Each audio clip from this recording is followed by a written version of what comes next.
Today we are starting chapter 10, parametric equations and the calculus of parametric equations. At the very beginning of the semester, hopefully many of you remember equation of the ellipse, parametric equation of the ellipse. So if I have something that looks like this,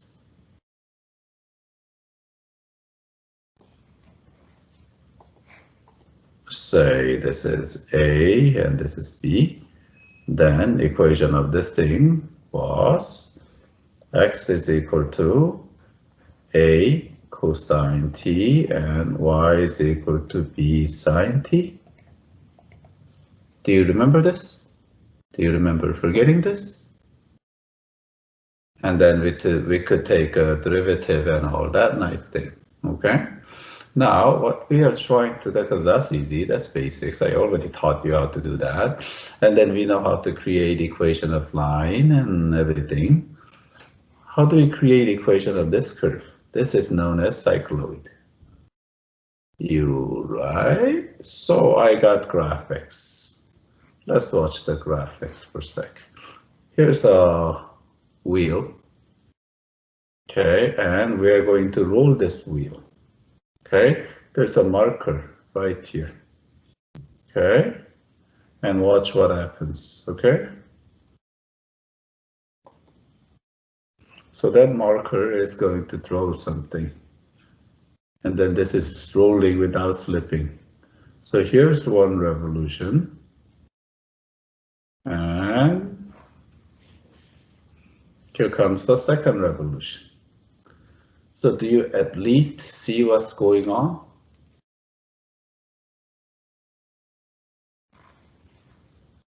Okay, and we have 3 revolutions.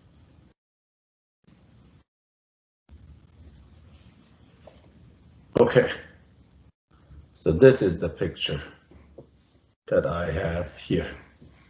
How about that? Good.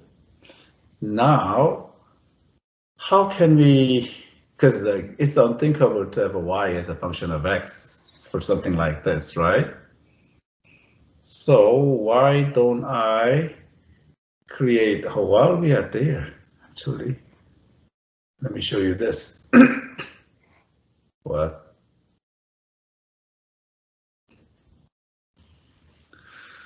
I mean, it's possible to come up with the equations of these two.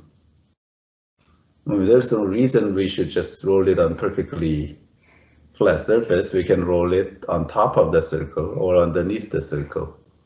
And these are known as epicycloid and hypercycloid. And those of you coming into multivariable calculus, juniors right now coming into multivariable calculus tomorrow, this is your first project. That class, unlike others, we have some time, so I give group projects. So this is your first group project. And you have to present how to derive the equations of this. Wow, right? Okay, so, I mean, you can watch it. We'll check back later to see how the progress is, but you can actually like watch this forever. And then I can say, you're getting sleepy, very sleepy. And when you wake up, you will do as I command you. Okay, we'll let that run in the background because otherwise students just like watch that all day long like a zombie and don't respond to anything. It's okay. I usually have that thing going on in the background, but I think that's too risky. Okay,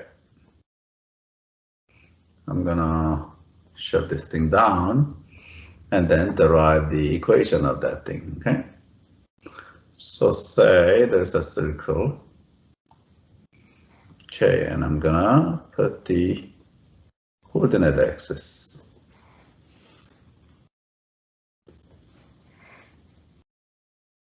Like that. Okay, so this the wheel has rolled off a little bit. You know what I'm saying? This wheel that is here is gonna roll. Well, not like that, but you know what I'm saying. About that much. Okay, now we'll figure out the rotational angle.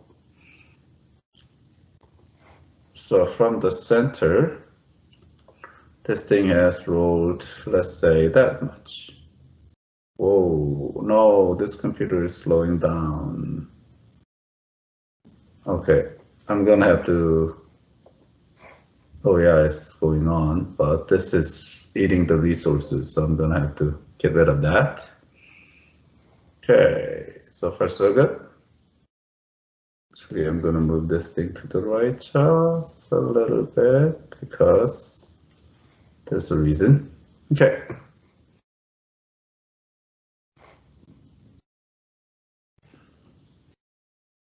What? I did not want to do that.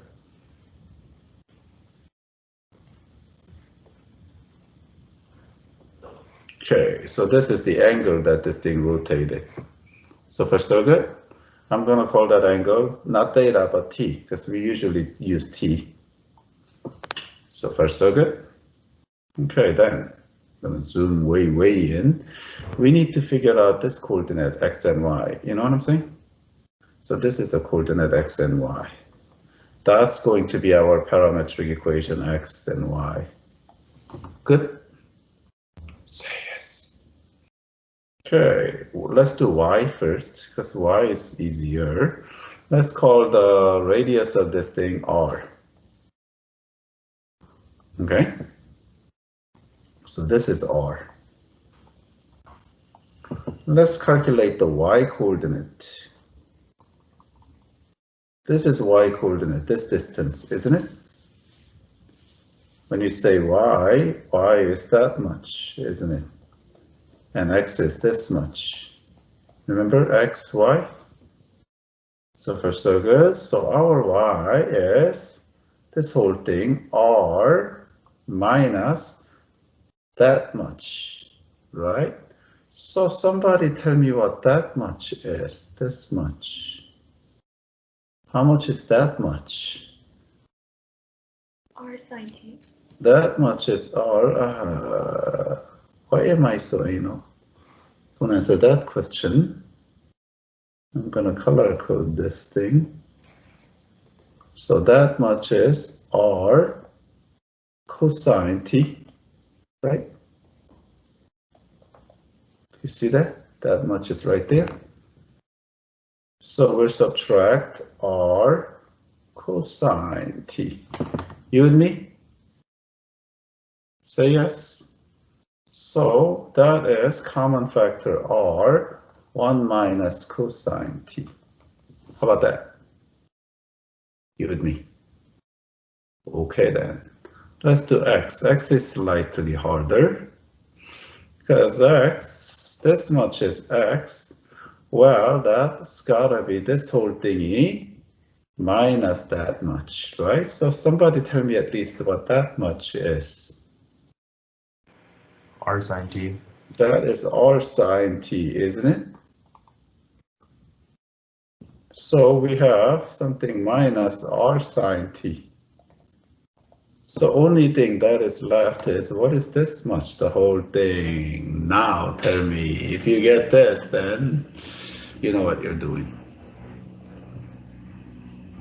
And that ain't gonna be r by looking at it, right?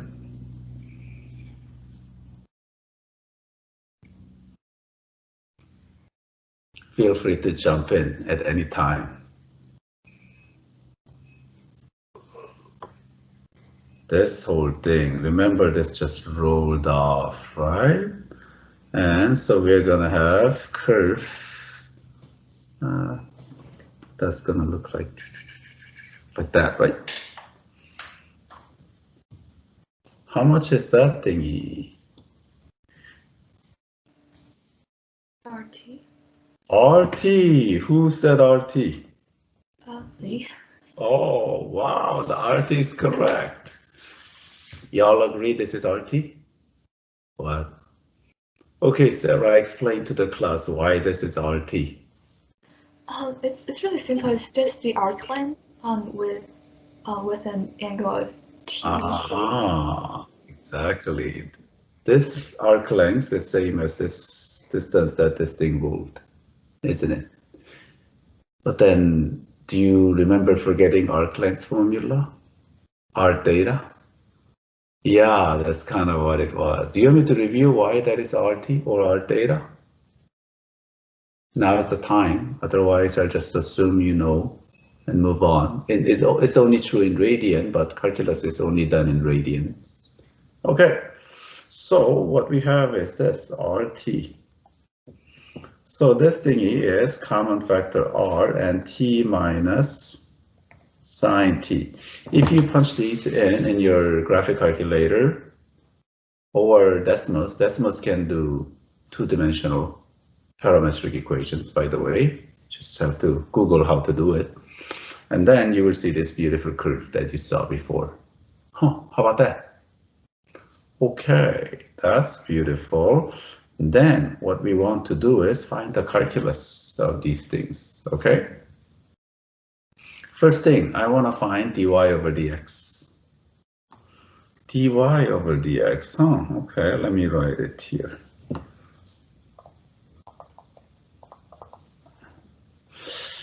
Before we even go into the formula or method on how to do it, is this a velocity?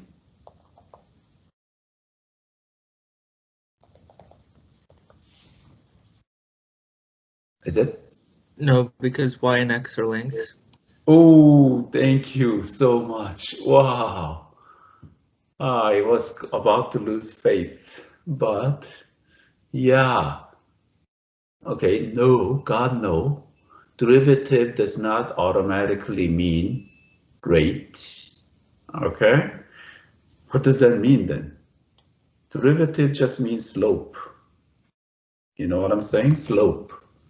Slope may or may not become rate. Here's the thing. This is part of the graph, right?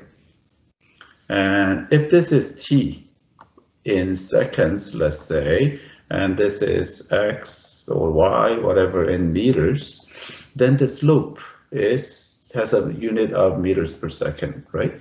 Then it becomes a rate, velocity, speed, whatever you call it, right? But in our case, parametric equations, that's not the case. This is y, and this is x, and they are both length. You know what I'm saying? Time is not shown. This is when t is equal to 2 pi, and this is when t is equal to 4 pi. You know what I'm saying? The revolutions.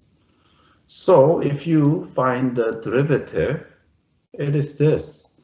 You've heard that ratio is unitless, right? Yeah, for this kind of reason. So only thing this thing tells you is the slope of this curve, and that's it. This is not velocity. Okay, we are going to get into velocity of these things called the vector functions. Okay, well, actually, why don't I briefly tell you what velocity is? This is what vector functions are. R of t, it's just this. Remember our parametric equations is R and then t minus sine t and then R and then 1 minus cosine t. You know what I'm saying? You just put x and y into a vector component, and that's a vector function. It's exactly the same as parametric equations, okay? And this thing, if you want to take a derivative, what would that be? It's exactly what you want it to be. Take a derivative and derivative. So this thing becomes 1 minus cosine t, and this thing becomes sine t. This is your, remember velocity is a vector. Remember me saying that? Velocity is a vector. You see, this is a vector. Remember the vector chapter from pre-calc? Yeah. So that's what velocity looks like. It has nothing to do with dy over dx, okay? So dy over dx in this case is just purely a slope. So let's try to remember this. Dy over dx, would that be dy over dt over dx over dt? You find the velocity on, in other words, this thingy over this thingy. Do you remember forgetting that? So mechanically, this is how we did it. So x is equal to r, and then we have t minus sine t, then y is equal to r and then 1 minus cosine t, right? That's what I mean by here, this thingy and this thingy, these two in a vector form. Good. Now we take dx over dt.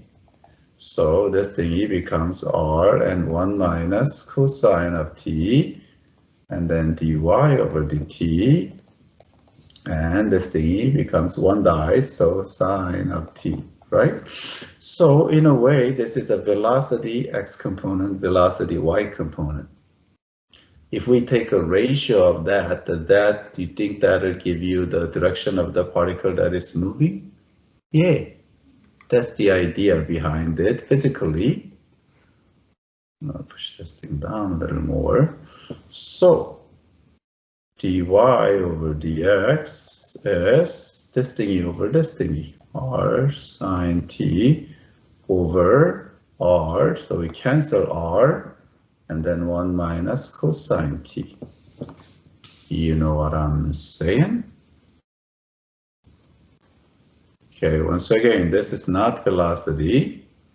However, then, how do we prove this relationship? Let me prove that to you. It's not that hard, so I'm going to do it here. So we have x is equal to, I'm going to use different color. Let's say x is equal to, are you comfortable with me using this letter x as a function notation? I mean, this is commonly done in applied math a lot. And then y is y function. So this y and this y are two different things, right? This is a function notation y, and this is a variable y. Okay, like instead of f of t, g of t. You know what I'm saying? So say we want to eliminate this parameter t and have a y as a function of x. Theoretically, it could be done. I mean, in this case, it cannot be done, but say you could. So find the inverse relation. So t is equal to some function of x, right? And then we take that and plug it into this t. That's how you do it, right? Right.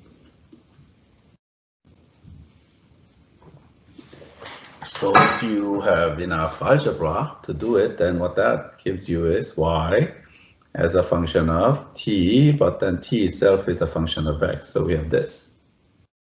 Wait a minute, that's composite function, isn't it? Do you remember how to take a derivative of a composite function? This is just pure chain rule now, isn't it?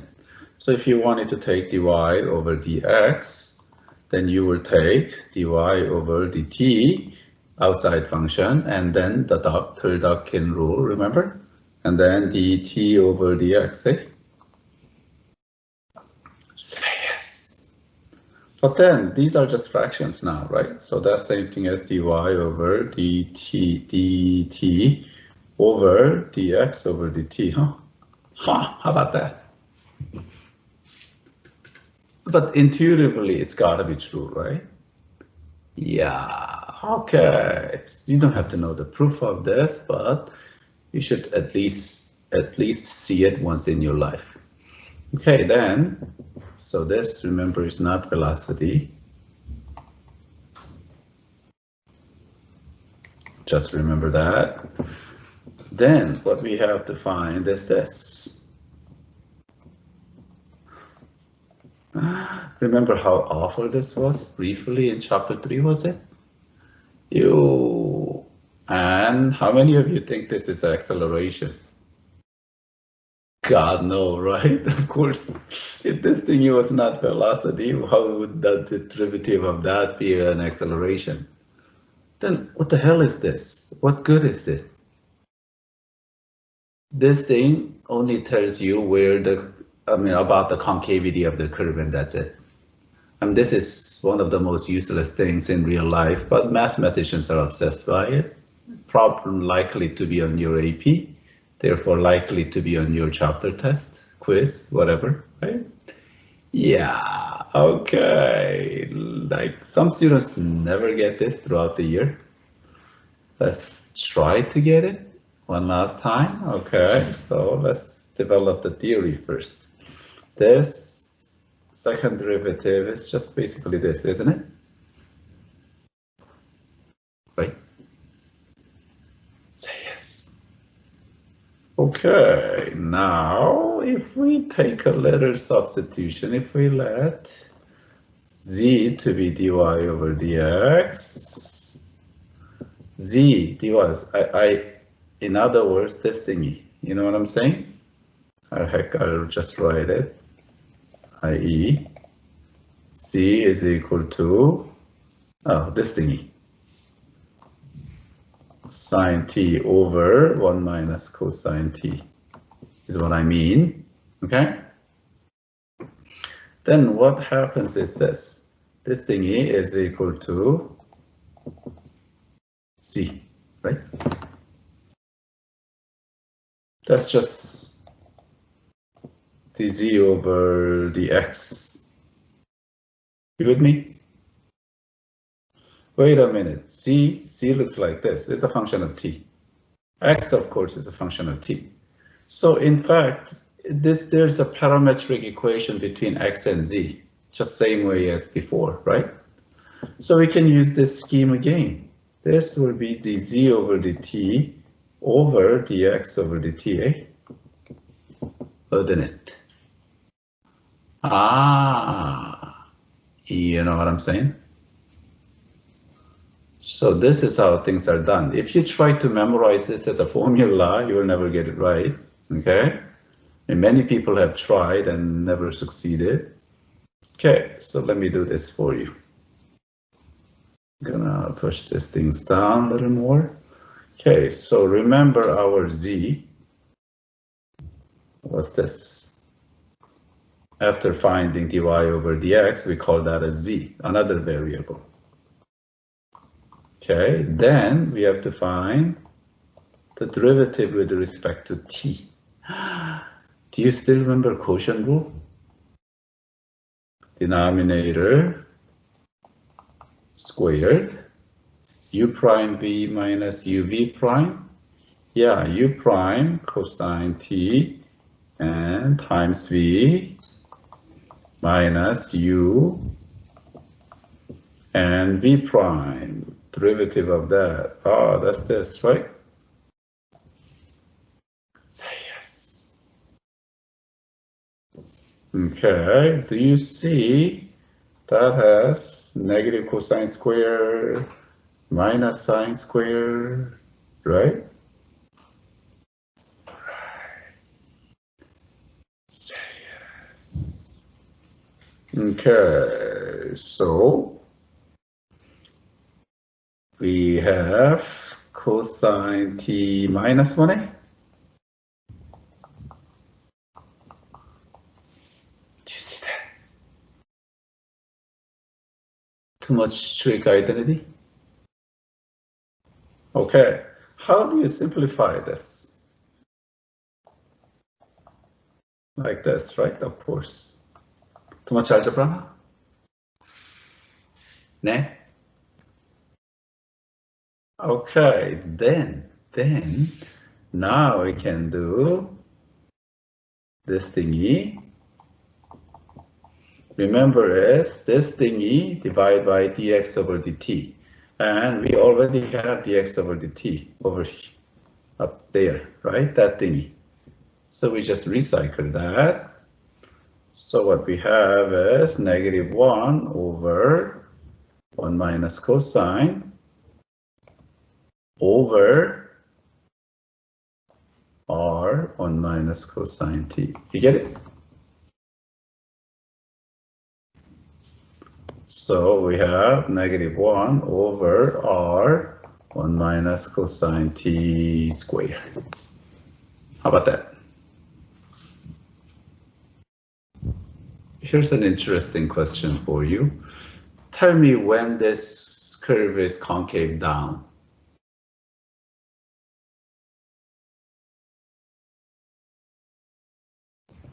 Always. Always, right? Almost always. Well, why not? Why not? Well, not when the denominator is equal to 0, right? And that represents 0, 2 pi, 4 pi. You know what I'm saying? See, you cannot really say this is concave down right here. It's pointy. So concave down, how should we phrase this? Everywhere. Do you want to know really fast? I'll go all full-blown mathematics on you. Everywhere minus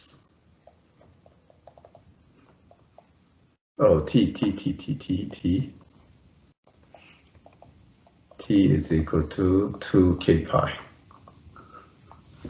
This means set subtraction. Oh, okay, sorry. Let's just do regular subtraction. How's that? Everywhere except 2k pi. You get it? 2n pi. Whatever. And then, are you used to this thingy? Oh, okay. Just everywhere except 2k pi. How's that? Plain English works. Thing, huh? Alrighty then. There's a lot more. If we run out of the time, then I will continue the lesson during third period and fifth period. Now we have to find the area of this thing.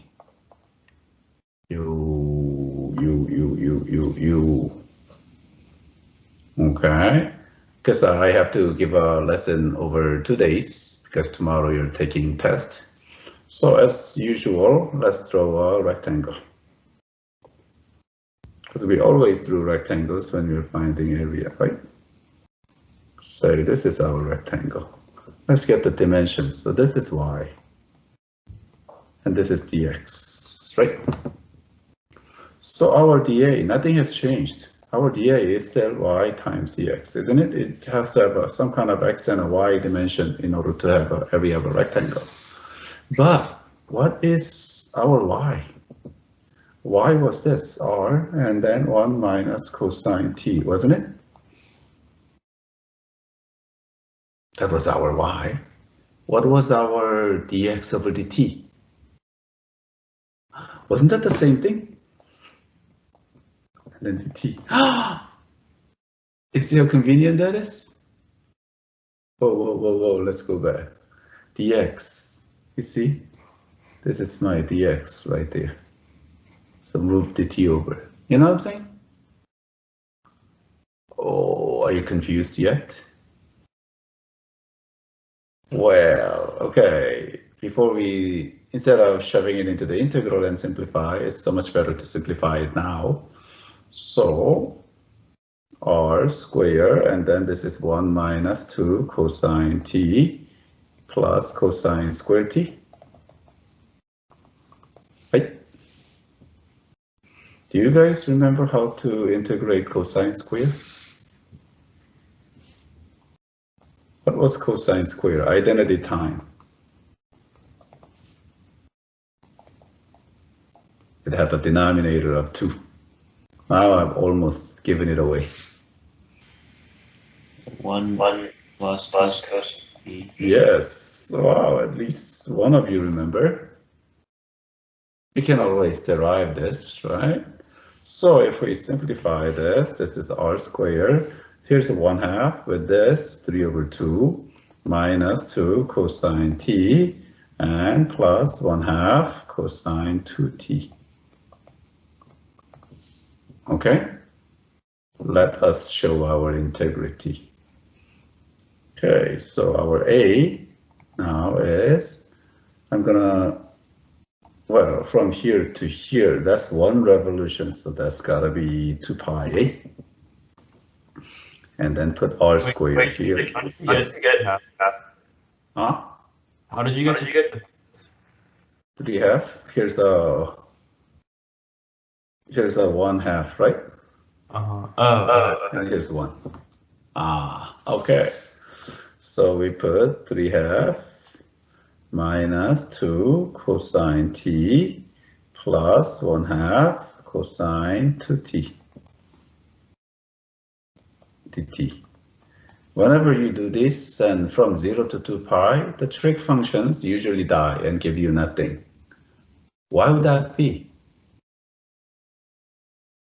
Because as far as cosines are concerned, or sine, antiderivative of this will be sine. Sine and cosines are concerned, 0 and 2 pi are the same number, isn't it? They are coterminal angles. So if you do 0 to 2 pi, that's got to cancel out. You know what I'm saying?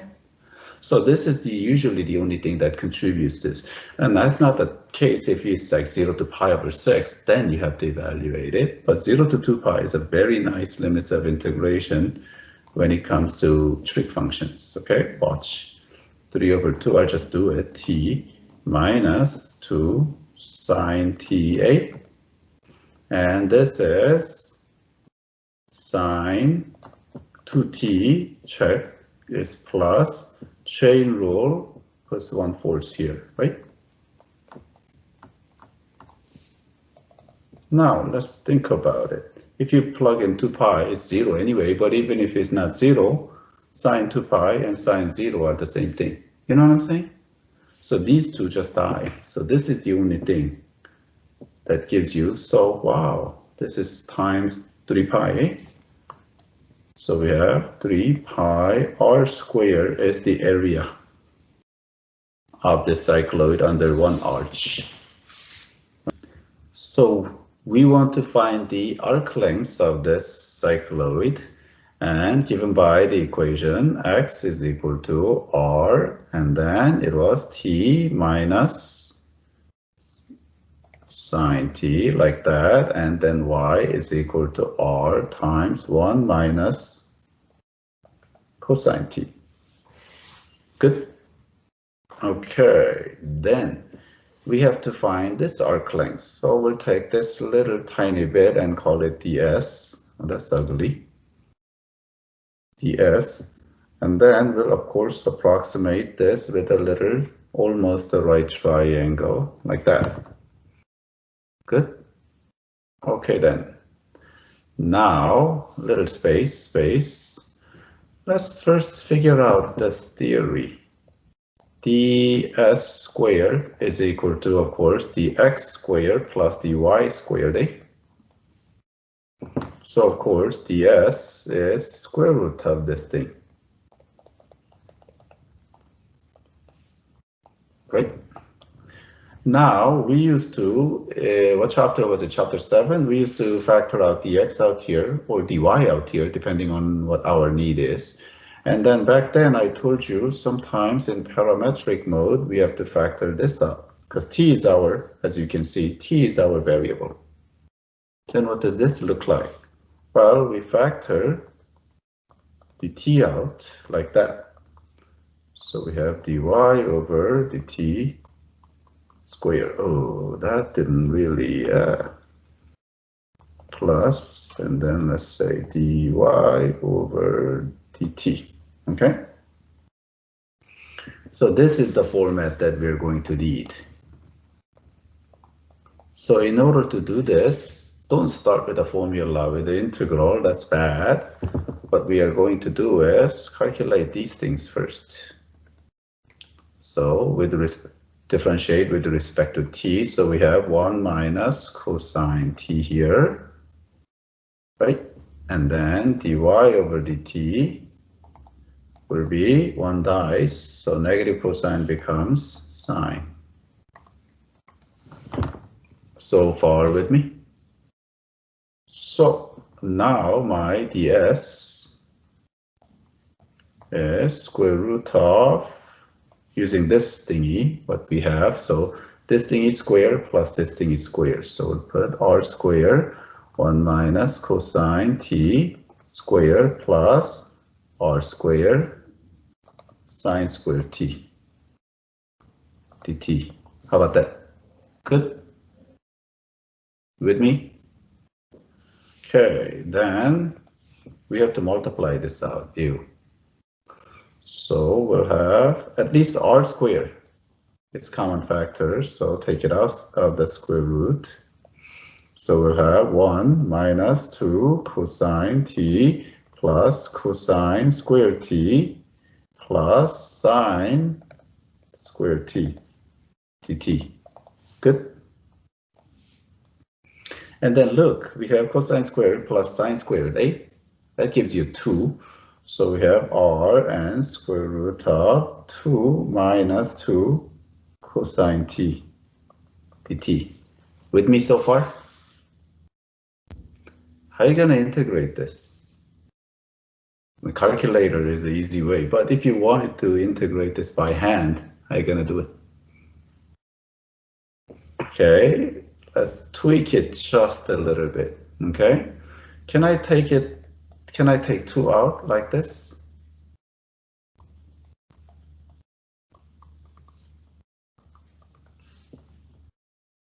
Is this slightly better? Does that remind you of something? God, don't you wish there's a 2 underneath in the denominator?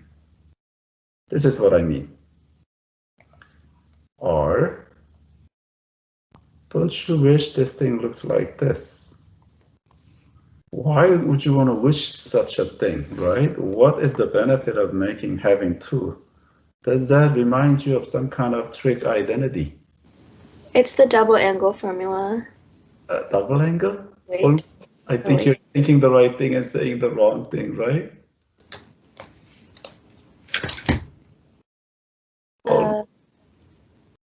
Reducing. Oh wait. It's related to that thing. Is it a half angle? It's a half angle formula, isn't it? Half angle of what? Sine. Half angle of sine. This is minus, right? This whole thing is a sine t over 2. You know what I'm saying? So next line is going to look like this. R of sine t over 2. And that's a very nice thing to integrate, isn't it? Only problem is this line is not same as the line above, u. So what are you going to do? Didn't I tell you that you can always, in math, write down whatever the hell you want to and tweak it? So adjust it backward. So we have square root 2 here, and we need to keep another, do you agree? What? Okay, the way you see it is, let's try to distribute this 2 inside the square root. If you bring it in, it becomes 4. Cancel 2 and distribute the 2, then it gives you that thingy. How about that? Isn't that a neat trick? So we just need 2 here. And of course, you can skip from there to here, okay? You don't have to. Oh, no, you do. You can skip from here to here, okay? You don't have to. I just wanted to motivate this thinking. Okay, now it's downhill. You see why I want you to figure out the integrand first? The most important ingredient, the meat in this cooking, because you don't want to do that inside the integral. And then after that, it's downhill. I'm going to integrate here. Let's show our integrity. Our s is from 0 to 2 pi of this thingy, 2r and sine t over 2. Okay. Oh, that's very nice. So r constant. And then let's see, this becomes cosine. Right? Okay, let's check. Derivative of this, first of all, negative, right? Say yes. And then that 1/2 comes out. So we need 2 there, so I'm going to move it a little bit. I didn't give myself enough space. So we need 4, 8, from 0 to 2 pi. You're good? Whenever you have sine and cosine, these two are coterminal angles, so they usually give you 0, but not in this case because we have t over 2. Okay? So let's use plumbing, professor. I'm going to take 4 out as well. 4r, and then plug 0 in. Cosine 0 is 1 minus 2 pi in. and 2 pi divided by 2, so it becomes cosine pi, which is -1. You get it? So we get 8r. Huh. Wow. That arc length is 8r. You get it? Question? Okay, then we'll find the surface area of this thing. If you revolve one of this arch about the x-axis, it will create a football. I'd like to know the volume of that thing. Okay. Let's take that much and call it a ds, and then we are going to rotate that thing.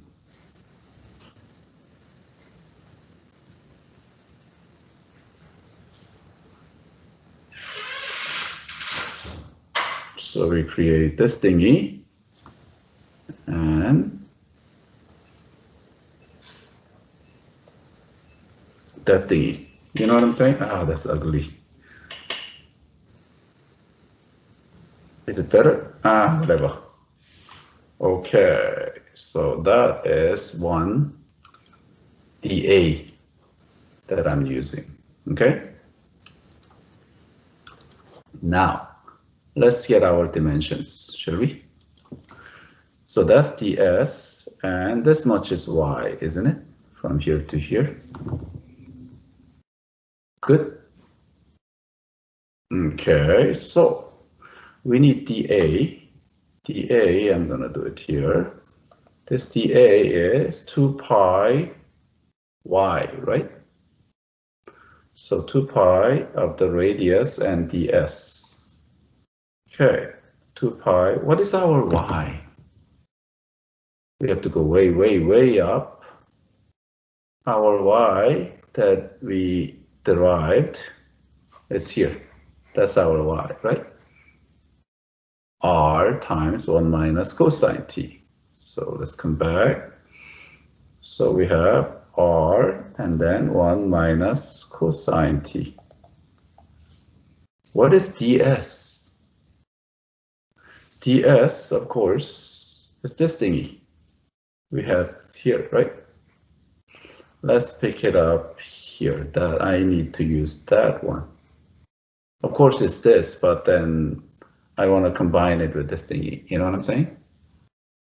So let's just take this thingy. That line, right? Square root 2r, square root 1 minus cosine. So I have square root 2r and square root of 1 minus cosine t dt. You with me? Okay, now we can combine the whole thing. So we have 2 root 2 and then pi, and then we have r squared. So far so good. And the remaining thingy is 1 minus cosine t 3/2. With me? With me? Now we can use the same trick that we did earlier. So let's do this methodically because this could be confusing. So we'll do it like this. Okay. Now let's just think about this part. Okay. This thingy, square root part. Square root part is this 1 minus cosine t. So far with me? Now I need 2 here, so I'm gonna offset it like that. Still with me? That is this part with the square root, and then if I put cube, then I have the whole thing. Who's confused? Are we good? Okay, then, of course, this thingy cube is 2 root 2, and I have 2 root 2 here, so I have 8 pi, and then r squared. With me? Yes. And then this thingy is half angle of sine. So that is sine t over 2. 8 with the cube. Now we're going to have sine cubed t over 2 dt. How about that? Who's lost? Now is a really, really good time before I start integrating. Good. Now, let's think. How are we going to integrate this before we put it inside the integral? There was a trick, right? This is a sine square times another sine square, and this we converted into cosine square in order to do u sub, and then we put sine t over 2 dt, like that, eh? Now we are ready. So we'll show our integrity. So our a now is from 0 to 2 pi of this whole thingy, 8 pi r square and 1 minus cosine square t over 2 and then sine t over 2 dt. And then we perform u sub. U, of course, is equal to cosine t over 2, right?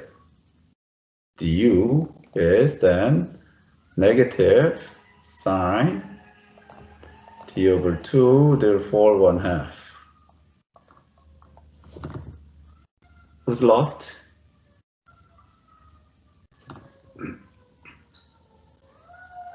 Okay. Then now I change the variable. So let's convert these things separately. So this much, I'm going to take out the constant. So I'll just write 8 for now, and then I will have pi r squared, and this thingy becomes 1 minus u squared. So far so good. Du is sine t over 2 dt, sine t over 2 dt. So we need to multiply -2, right? Do you see that? So I need this thing to be -16. So far so good. Then du. You with me? Okay, then we have to change the limits of integration, right? So substitute 0 here at t. Then cosine 0, of course, is -1, eh? I mean +1. So we put 1. Good. Now substitute 2 pi in here. So cosine 2 pi over 2 is cosine pi. So u becomes -1. Good. You still remember substitution technique? Okay, then we have -16 pi r squared, and this thingy becomes u minus u cubed, therefore 1/3.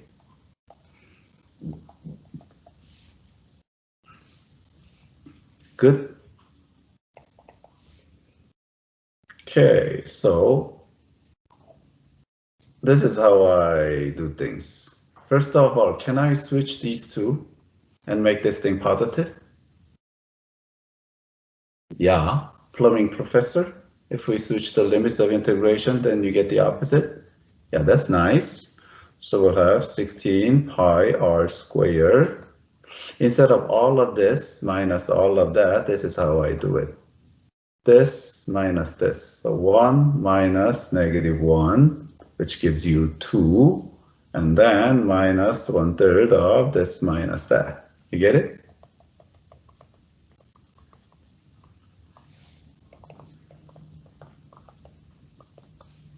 So we'll have 2 minus, and that is 2/3. So whole thing becomes 64 pi over 3 r squared. Oof. That was handful. Questions? Suyin. So the reason you separated sine cube to t over 2 was to do stuff? The reason for that is I don't know how to integrate this the way it looks, right? So there was a little trick during chapter 6. This is sine square times sine. And sine square, of course, is 1 minus cosine square. And then this is u, and that's the u. So that was that scheme. Other questions? I mean, it's almost like a formula thing, but no, don't think of it as a formula. So if we have this little tiny little corner, whatever that is, and I'm gonna call that ds. You know what I'm saying? And regardless of what that looks like, oh, I messed that up. This glove is very slippery. This is what we are creating. You know what I'm saying? And this is the x-axis right here. Get it? So we need ds. So we'll start with the ds. In order to find ds, we need dx over dt, and that is 1, okay? And then dy over dt, we have to take a derivative of both, which is 2t.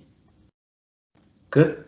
So ds is a square root of both of this thing is square, that thing is square, Pythagorean theorem. You get it? ds square plus y square thingy. So we have 1 plus 4t square dt is what our ds is. Now dA then, dA is 2 pi and the radius, and this is x, isn't it? Once again, x, y in Cartesian coordinates. So 2 pi x, and the s is what we have as a surface area, dA, all the time since chapter 7a. Okay, so then we have 2 pi, and our x is t plus 1a. And then our ds is this thingy. You with me? Okay, now we are ready to integrate. So your area happens to be integral from 0 to 3. And they nicely tell us this thing. So now 2 pi. And before I write this thingy, ooh, there's no way I can integrate that in one shot, right? Yeah, so I'm gonna have to split it up into two separate integral. One of them is this, and 1 plus 4t squared to the 1/2 power dt. You know what I'm saying? To just with a t. And the second one, I'm going to take out 2 pi here, and then we'll have 0 to 3. This one I'm going to leave it as a square root, because this one is a trig sub. So far so good. First one, this one is a u sub, isn't it? If this whole thing is u, du is 8t dt. You know what I'm saying? You want me to make that u sub, or can we at least do this one in our head? This thing, dt, right, 8t dt is du. You have a t dt and 2, so we need to divide that by 4 in order to compensate. You with me? Okay, and then we have this u to d, add 1, 3 over 2 powers, therefore we put 2/3, 8. You see how this thing works? Without really making u sub, we just imagine u du on a side. You want me to write the u du, or are we good? We're good, right? Can you write u du? Okay, let's quickly write u was 1 plus 4t squared, and du is equal to 8t dt. Now let's check. I have 2t dt, right? So divide both sides by 4. This is how my brain works. You get it? So 2t dt, 2t dt is here. So the other side, when I change it to du, I need 4 in the denominator. You get it?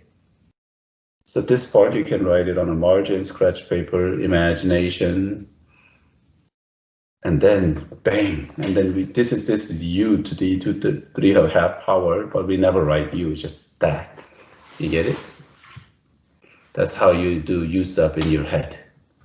I mean, try to show as little work as possible. Okay, that didn't come out right, but you know what I mean, right? This procedural stuff, at this level and in chapter 10, you can do this. So if you just jump into this, I will assume that you did this in your head. You get it? Okay, moving on. There's that, and this one. Shall we do trig sub? Yes, we shall. So what is our trick? T is equal to, this is some kind of tangent.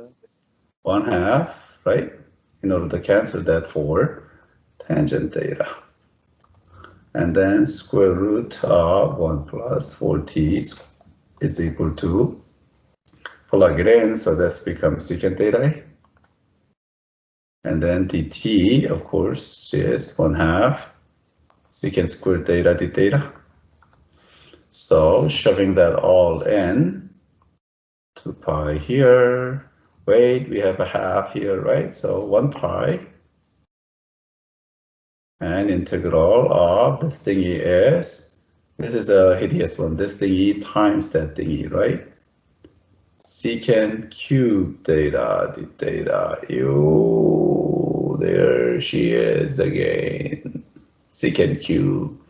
One of the ugliest integral there is, okay? But. Now let's change the limits. So substitute 0 for t. So tangent theta is 0, meaning theta is 0. This is a trouble one. I'm gonna actually write it down here in the margin. Once you substitute 3 here, you get this. 3 is equal to 1/2 tangent theta. That means 6 is equal to tangent theta. So what the heck is theta? Inverse tangent of 6, of course, right? Why did I write -6 power? So that goes up here. I'm gonna write it in green so you know where this thing came from. Okay? Now, then we have to integrate secant cubed. That one, do you want me to do it live or do you want me to just show you the fully cooked turkey? Your choice. Could you do it live, please? Okay, let's do that live. So we need a lot more space, this vast amount of space to do that. Okay, so I think I'm gonna leave that much as a space. And this is on the side, secant cube theta, d theta. Okay, many times AP answer key themselves actually do this. Antiderivative alone on the side. They usually do this first, then do that, but it's like, how do you know that this will come up? You know what I'm saying? So usually, for most sane people, you do it, whoops, let's do that on a side. I mean, typically on a 2 column on the right hand side, but I don't have that kind of space here, so I'll just put it down. Okay, this, we have to change it into secant square. Do you see secant square? That's a secant square and that's secant, so altogether they're cubed, right? And then we have to split this into 2 separate integrals. So we have secant theta, d theta plus tangent square theta, secant theta, d theta. So far so good? Do you at least know what this is, or do you want me to do that underneath as well?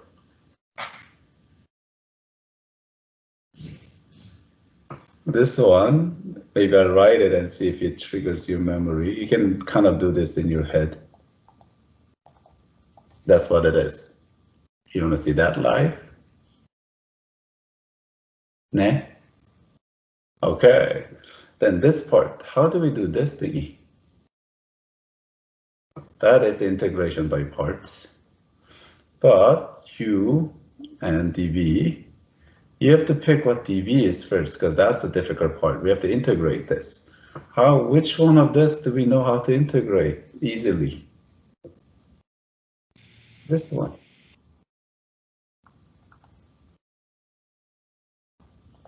You know what I'm saying? So this must be just tangent. So du is, that becomes secant squared, and V, antiderivative of that is secant. You get it? Do you get it? Okay. Yeah. So it is uv minus v du, this minus this, so this thing is equal to plus this, which is secant tangent. I mean tangent secant, but most people write secant tangent for some reason, so I'll just sort it that way, minus the integral of these two, which is secant cubed theta d theta. Now you're saying, what? That's exactly what we started with, right? But we have done this integration by parts many times. You add that to the other side. So we have 2 secant cubed theta d theta is equal to ln secant theta plus tangent theta plus, that's crooked, and secant theta tangent theta plus c. You get it? And then when we use it, we just divide both sides by 2.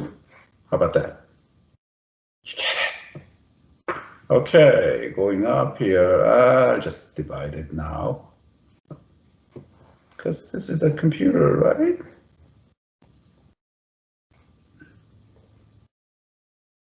Oh, why don't I do this? Push this thing down and then copy that thingy. Yeah, this is a great idea. It's a computer, right? Well, it didn't copy. When I was saying this is great, I can do this. Copy and paste. Why did it paste over there, huh? Okay. Now and then I'm gonna shove this thing to the right to make a room and just take 1/2 and put bracket like that. Now, technically, do we want to include this C inside? I mean, it doesn't matter, this C, as long as we say this C is not same as that C. You know what I'm saying? You want to change it to D? D is equal to C over 2. I mean, it doesn't matter because we are not going to need that constant when we shove it inside the integral, which is here, right? Now we're back. You can kind of, you're going to have to remember. So this thingy is equal to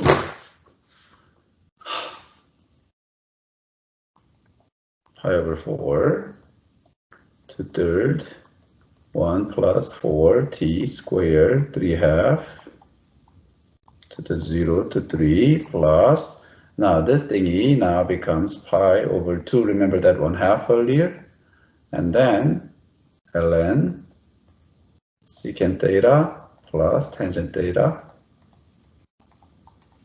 plus secant theta tangent theta. Uh-oh, running out of room. Write it tiny. I'm an Asian. I can do this. Okay, barely made it. And the next part is the most difficult part, isn't it? Okay. Wait a minute. Wait a minute. Why did I not simplify this? That's idiotic, right? 2 cancels, so we have 5 over 6. See, I didn't have to squeeze everything down. I had plenty of. Hold on. I don't know why I'm so anal, but I am, okay?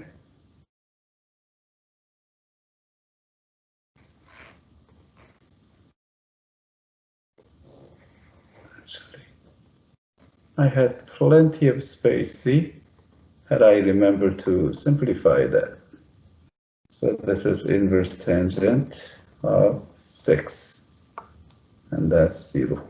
Good. Now, this is a difficult part. Can I at least just take out the fully cooked turkey?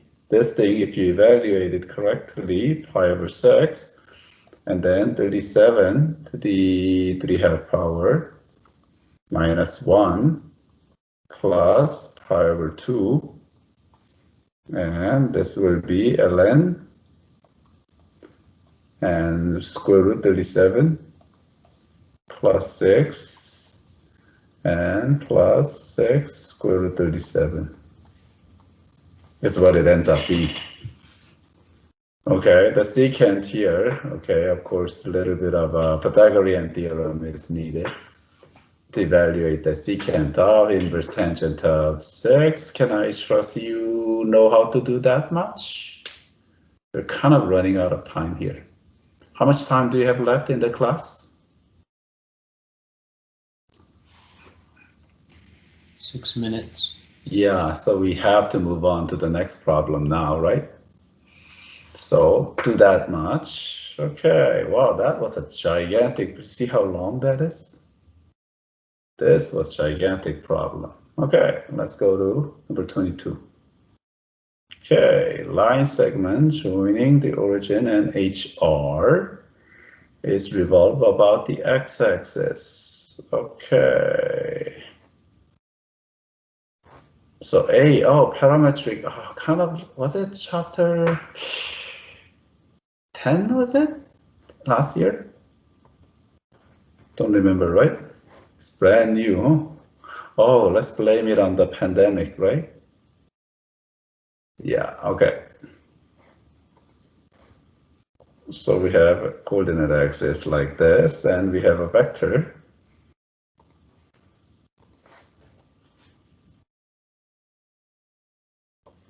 Like that, let's just say. Okay, that's our vector.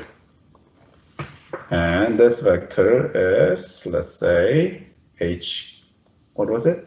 HR.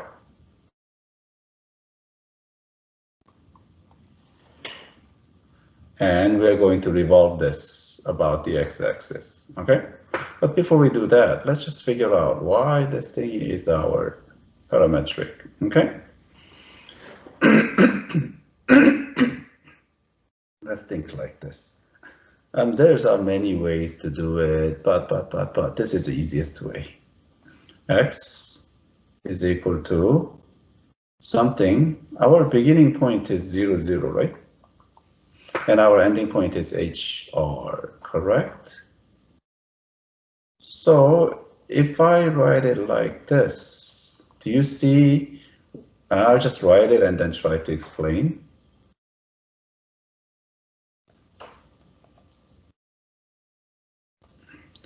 Let's see, when t is equal to 0, our coordinate is 0, 0, A. When our t is equal to 1 second later, we want to cover this distance, this displacement. You get it? So when t is equal to 1, our coordinate is HR. That's pretty neat now, isn't it? Okay, in general,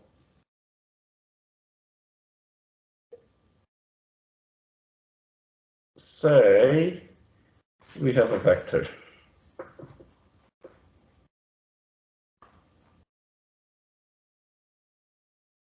Say we have this vector, right? And starting point, let's say it is x1, y1.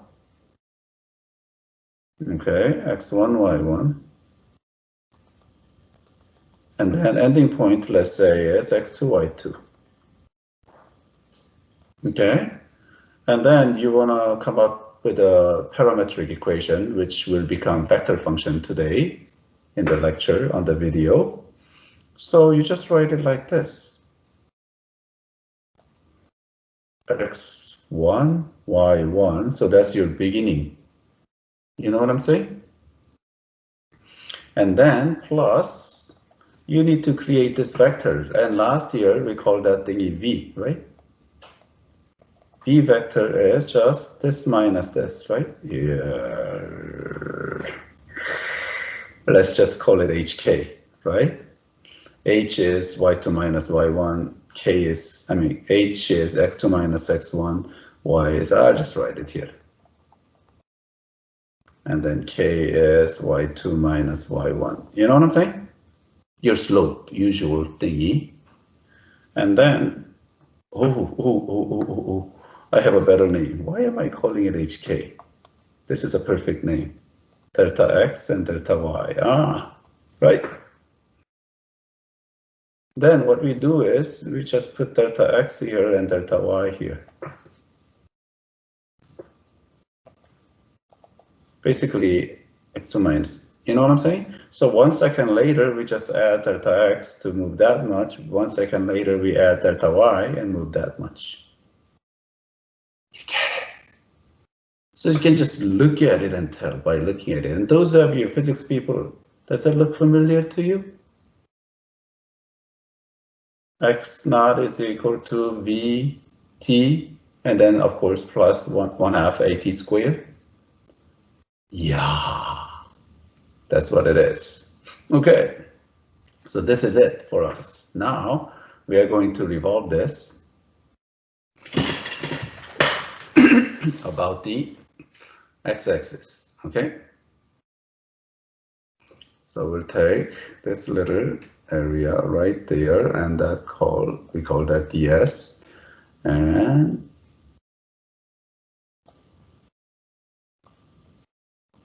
we're going to do something like that, and that's our dA. So we need ds first. ds is equal to square root of derivative of this, right, which is just h. Derivative of this is just this. How about that? Good. And then our dA then is equal to 2 pi, and this thing is y, right? So 2 pi y ds, which is 2 pi, and our y is RT, and ds. Good. So square root of h squared plus r squared dt. And this thing is constant, so we don't have to worry about it in integrating that much. Good. Okay, so our A here is integral from 0 to 1, right? This is when t is equal to 1. Now that whole thingy, but I'm gonna write it like this. And then t dt. T is the only variable here. Good. Okay, so t squared, so therefore cancel that. So we have, take all of the constant outside, pi r square root of h squared plus r squared. And then we'll have t squared 0 to 1. And that just gives you 1. So I think I made a mistake.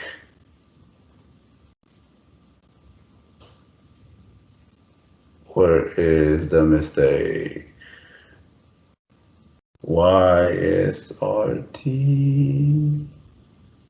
No, I didn't make any mistake, right? You don't see a mistake, do you? Y is... Yeah, I don't see a mistake. So this is pi r, and then square root of h squared plus r squared.